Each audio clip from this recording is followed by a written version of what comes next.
Welcome to Karma's Harvest. We last left Lysander Sterling as a man without a name, a ghost in a machine-led world that saw his very skin as a copyright violation. But the true harvest isn't just in losing who you are, it's in being forced to become what you once despised. What happens when the hunter becomes the trophy? Mounted on the wall of a gallery he built himself? Lysander spent weeks in the gray zones, the lawless outskirts of the city, where cameras were broken and the Image Integrity Act couldn't reach him. He lived in the shadows of the very people he had once bankrupted, hiding his face behind a tattered plastic mask.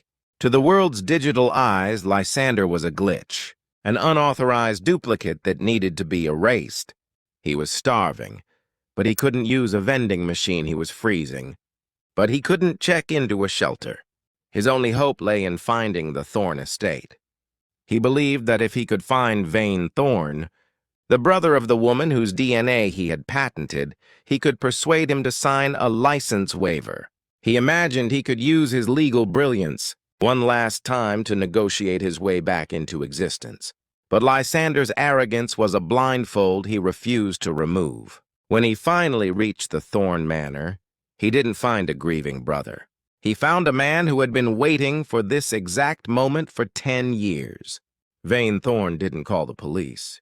He invited Lysander in, offering him a seat in a room filled with portraits of his late sister, Elowen. Vane looked at Lysander's optimized face, the face that was a mirror image of his dead sister, and felt a cold, sharp fury. "You didn't just steal her sequence, Lysander," Vane whispered. "You turned her memory into a weapon. You made every beautiful child in this country a debtor to your firm."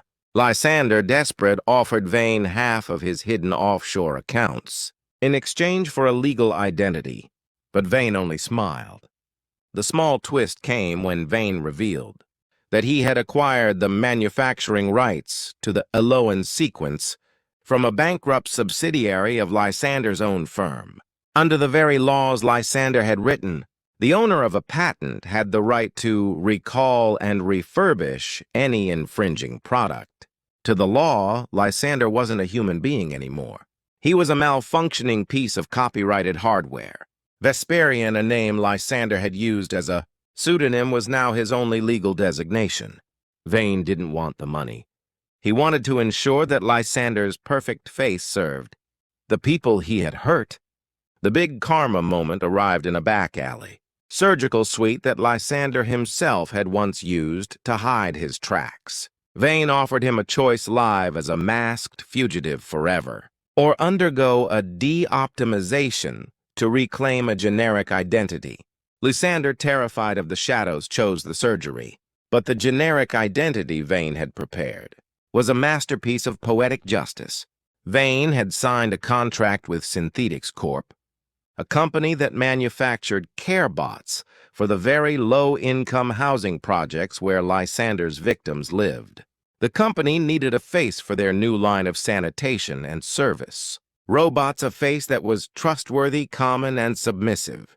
Vane used Lysander's own legal precedents to donating the likeness of the Elowen sequence to the public domain, but specifically for the use of manual labor machines. The surgery didn't give Lysander his old face back. It stripped away his symmetry and replaced it with a pre-recorded, perpetually smiling, synthetic mask that was hardwired into his nerve endings.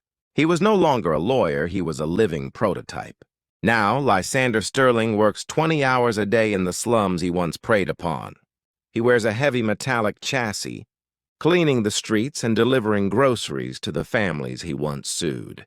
Because his facial nerves are fused to the robot's expression, he is forced to smile broadly while he performs back-breaking labor. The irony is absolute. The children who grew up in poverty because of his lawsuits now pat him on the head and call him BuddyBot, never knowing that the man behind the plastic grin is the monster who stole their parents' savings. He is a prisoner in a smiling cage, serving the very people he tried to own, his name forgotten by everyone but the man who keeps the remote control. Lysander wanted to own the world's beauty, and now he is the face of its most invisible chores. The harvest is complete. He sought to put a price on a child's face, and in the end, he became a toy for them to play with. But as the buddy bots begin to malfunction across the city, whispers of a ghost in the shell are starting to rise. Is Lysander's mind truly gone, or is he planning a final digital rebellion? From inside his plastic prison, we will see the sparks fly in our upcoming special feature. Thank you for staying with us through the fall of Lysander Sterling. If you believe that some things are too precious to be patented, hit the like button and share your thoughts. Our next story follows a woman who specialized in deleting regrets for a fee, only to find that her own life was being erased one memory at a time. Subscribe and stay tuned. The harvest is always watching.